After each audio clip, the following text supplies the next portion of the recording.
Il y a des femmes qu'on admire. Et il y a Mamagnash. Belle comme la nuit. Dangereuse comme un rêve trop réel. Ceux qui l'ont connue bibliquement une fois ne sont jamais restés les mêmes. Et ceux qui y sont retournés pour un deuxième coup, on ne se souvient même plus de leur nom. Elle ne demandait pas à être admirée. Elle ne souriait pas pour séduire. Elle passait, et tout s'arrêtait. Les conversations se figeaient. Les regards se faisaient lourds. Le silence s'installait comme un frisson collectif. Elle vivait seule, dans une maison en retrait, à la lisière du quartier.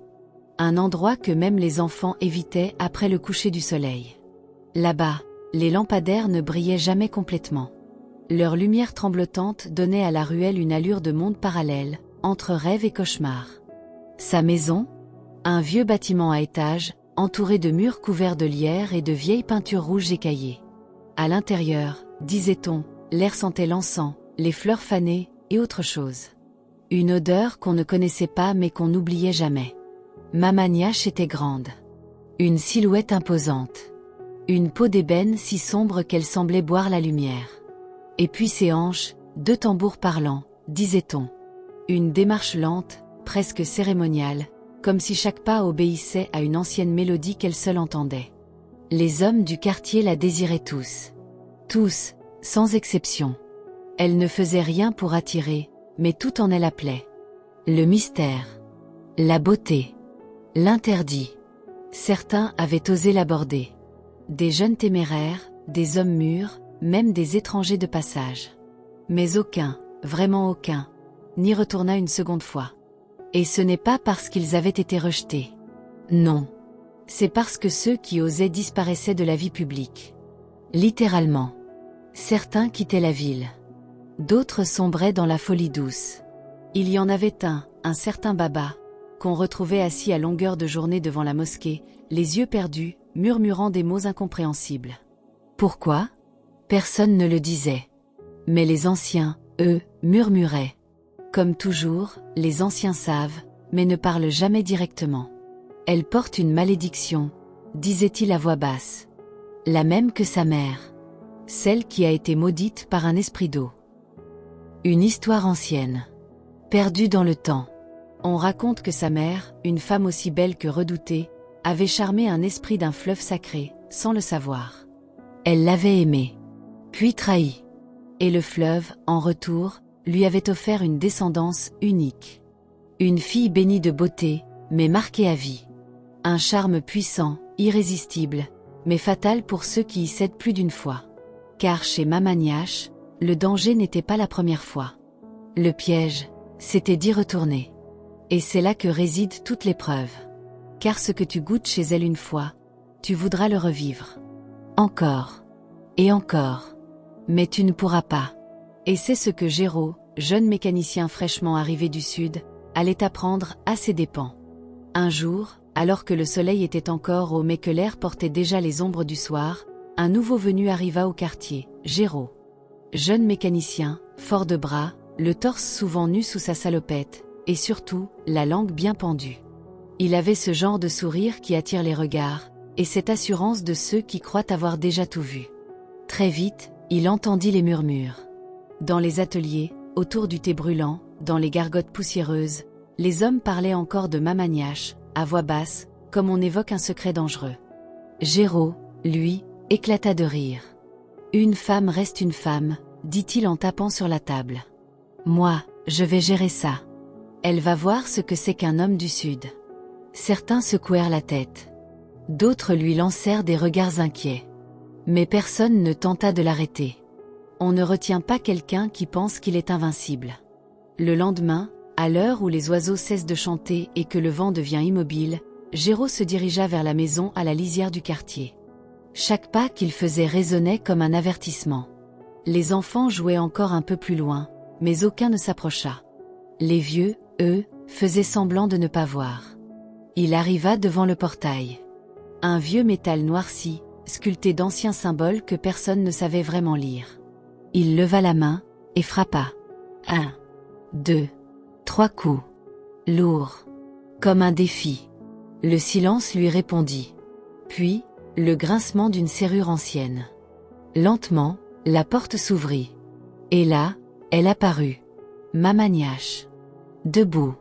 Silencieuse. Majestueuse. Elle ne dit rien. Elle ne sourit pas. Elle le regarda longuement, profondément. Comme si ses yeux pouvaient lire dans ses pensées, fouiller ses souvenirs, et même effleurer ses faiblesses. Et pourtant, malgré l'étrangeté de cette rencontre, Géraud ne broncha pas. Au contraire, il bomba le torse. Mais ce qu'il ne savait pas, c'est qu'elle avait l'air de l'attendre. Comme si son arrivée n'était pas un hasard. Comme si son nom avait été soufflé au vent longtemps avant qu'il ne décide de venir. Elle ouvrit la porte un peu plus grand, et dans un geste calme, lui fit signe d'entrer. Sans un mot. Et lui, sûr de lui, entra, pensant conquérir ce que tant d'autres n'avaient pu comprendre. Mais dès qu'il franchit le seuil, l'air sembla changer. Il faisait plus chaud, plus dense, comme si la maison avait son propre souffle. Une odeur d'encens flottait. Des voiles rouges et noirs pendaient du plafond, dansant doucement, comme si un esprit invisible les effleurait. Ce que Géraud ignorait encore, c'est que la partie ne faisait que commencer. Et qu'une fois cette porte refermée derrière lui, ce ne serait plus lui qui contrôlerait le jeu. La chambre était baignée d'une lumière rougeâtre. Une lampe à pétrole tremblait doucement sur une étagère en bois, projetant des ombres dansantes sur les murs en argile. Des effluves d'encens, aux senteurs de cannelle et de bois sacré, flottaient dans l'air. Tout semblait ralenti, suspendu, comme si le temps retenait son souffle. Géraud était assis au bord du lit, torse nu, son cœur battant trop fort pour un homme pourtant habitué aux conquêtes faciles. Il n'était pas un débutant. Il avait vu des femmes belles, même très belles. Mais là, ce n'était pas de la beauté. C'était une force. Une emprise. Mamaniache se tenait devant lui, enveloppée dans un long pagne rouge. Elle n'avait pas prononcé un mot depuis qu'elle avait fermé la porte à double tour. Ses yeux le fixaient, sombres, lents, presque lourds. Comme si elle lisait en lui. Comme si elle fouillait ses souvenirs. « Tu sais pourquoi tu es venu ici, je suppose ?» murmura-t-elle enfin. Sa voix était chaude, grave, douce comme le miel, mais dangereuse comme une rivière sous la pluie. Géraud voulut répondre, mais ses mots restèrent bloqués. Il hocha simplement la tête. Elle sourit. Un sourire presque malicieux. Puis, sans le quitter des yeux, elle s'approcha lentement. Elle s'assit sur ses genoux. Elle passa une main derrière sa nuque, effleura ses cheveux, ses joues, ses lèvres. « Tu n'as pas peur ?» demanda-t-elle, dans un souffle. « Non, mentit-il. » Alors elle approcha son visage. Leurs souffles se confondirent. Le baiser ne vint pas tout de suite. Non. Elle l'effleura du bout des lèvres. Juste assez pour qu'il le désire davantage. Puis elle recula. Elle le regardait brûler. Elle le regardait tomber. Ses mains descendirent lentement le long de son torse, dessinant chaque muscle comme une calligraphie secrète. Elle l'embrassa, d'abord sur la tempe, puis dans le creux du cou, puis juste au-dessus du cœur. « Ce n'est pas ton corps qui m'intéresse, » murmura-t-elle. « C'est ce que ton âme va révéler cette nuit. » Et là, tout changea. Le désir se mêla à la peur. L'excitation devint plus intense. Il y avait quelque chose dans la pièce. Quelque chose d'invisible. De profond. Comme si l'amour qu'il s'apprêtait à faire n'était pas seulement physique. Mais une porte qu'il allait ouvrir. Une porte qu'il ne pourrait plus refermer. Elle se leva doucement, le regard toujours accroché au sien. Elle dénoua son pagne. Lentement. Chacun de ses mouvements semblait guidé. Puis elle se glissa dans le lit, et l'appela d'un geste. Géraud, envahi par une fièvre qu'il ne comprenait pas, la rejoignit. Et ce qui suivit, ne fut ni tout à fait de l'amour, ni tout à fait du plaisir. Ce fut une expérience qui allait au-delà de toutes ses attentes. Un genre de pacte, d'alliance sacrée. Ce fut une nuit que Géraud n'oublierait jamais. Intense. Animale. Sauvage. Un mélange de sueur, de parfums d'encens et de murmures anciens. La pièce semblait vivante. Les murs semblaient respirer. Et dans les bras de Mamaniache, Géraud s'était senti roi, bête, enfant et vieillard, tout à la fois. Elle l'avait enveloppé de ses gestes comme une tempête douce, comme une liane qui enlace un arbre. Ses yeux, profonds, hypnotiques, comme deux abîmes qui regardaient au-delà de son corps, jusque dans les coins sombres de son âme. Le matin arriva sans prévenir. Géraud ouvrit les yeux, le souffle court, comme après un rêve trop réel. Elle n'était plus dans le lit. Mais une tasse de décoction fumait encore près de la fenêtre entr'ouverte. Des oiseaux chantaient, mais leurs cris semblaient lointains, voilés. Il se leva, le torse nu, les jambes encore tremblantes, un sourire accroché aux lèvres. Il avait conquis Mamagnash, celle dont les hommes parlaient à voix basse. Il était l'élu, pensait-il. Mais en passant devant le vieux miroir au fond de la chambre, un détail glaçant le figea. Son reflet bougea, avec un quart de seconde de retard. Pas un jeu de lumière. Pas un rêve. Il leva la main. Et dans la glace, sa main levée arriva après. Il cligna des yeux. Secoua la tête. C'est la fatigue, murmura-t-il. Mais au fond de lui, quelque chose se fissurait déjà. Il sortit de la maison comme un champion qu'on acclame en silence. Dans la rue, il souriait. Même les coqs le regardaient d'un autre œil. Les jeunes le saluaient. Les anciens l'ignoraient. Mais Géraud ne voyait rien d'étrange. Il se sentait vivant, puissant, irrésistible. Toute la journée, il travailla au garage avec une énergie nouvelle. Comme s'il avait reçu un feu dans les veines. Il riait plus fort. Parla plus vite. Il était partout. Mais, au crépuscule, alors que le ciel devenait orange sang, un vide le prit à la poitrine. Pas une douleur. Pas du désir non plus. Un manque. Comme si un bout de lui était resté dans cette maison. Comme si son ombre ne lui appartenait plus.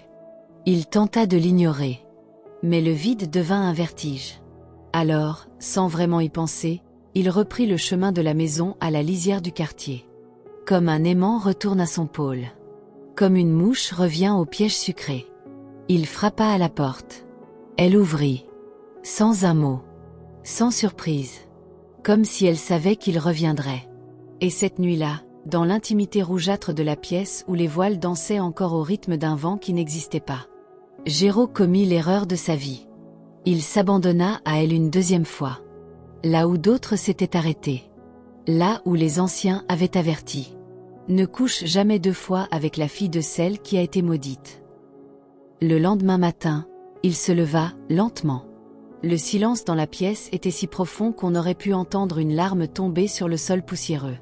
Le soleil filtrait à travers les rideaux, mais ne réchauffait rien. Et puis, il regarda vers le miroir. Il n'y avait rien. Pas de reflet. Pas même une trace de buée, comme si sa présence n'avait aucun poids dans l'air. Il s'approcha, incrédule. Tendit la main. Le verre était froid, et vide. Géraud recula. Son souffle s'accéléra. Il regarda autour de lui. Mais quelque chose clochait. Il ne sentait plus son cœur battre. Ses pieds ne laissaient aucune empreinte sur le sol poussiéreux. Même son ombre avait disparu. Pris de panique, il sortit en courant, torse nu, les yeux fous, les jambes incertaines. Les gars. Appelez quelqu'un. J'ai besoin d'aide. Je crois que je suis en train de... Mais personne ne répondait. Ses amis, pourtant assis à l'ombre de l'arbre du quartier, ne le regardaient même pas. Un vieil homme passa près de lui sans tourner la tête. Un enfant courut à travers lui sans s'arrêter. Les chiens ne le sentaient même plus. Pas un grognement. Pas un aboiement. Comme si, il n'existait plus vraiment. Un voile avait été posé entre lui et le monde. Il cria. Il secoua des passants. Il entra dans une boutique et jeta des objets au sol. Rien. Pas un regard. Pas une réaction. Géraud était là, mais il n'était plus là. Les jours passèrent. Son visage devint creux. Sa voix, rauque. Ses vêtements, déchirés. Il parlait seul, marchait en cercle autour de la maison de Mamagnash. Certains disaient qu'il l'appelait. D'autres affirmaient qu'il suppliait. Mais personne ne l'entendait vraiment. Parfois, il hurlait des mots sans sens. Parfois, il riait comme un enfant qui joue avec un feu invisible. Il était devenu un fantôme sans tombe. Mais visible par moments. Les gens du quartier baissaient les yeux en passant près de lui. Les enfants lui lançaient des cailloux sans oser s'approcher. Et les anciens, la tête basse, murmuraient encore. Il a oublié l'interdit. Il a goûté 2 fois à ce que le destin n'offre qu'une seule fois. Puis un soir, on retrouva Géraud dans un puits abandonné, à la sortie du village. Assis dans l'eau glacée, riant à gorge déployée. Le regard vide. Les yeux tournés vers quelque chose que personne d'autre ne pouvait voir. Il appelait encore. Toujours le même nom, encore et encore, comme une incantation perdue. Niache. Niache.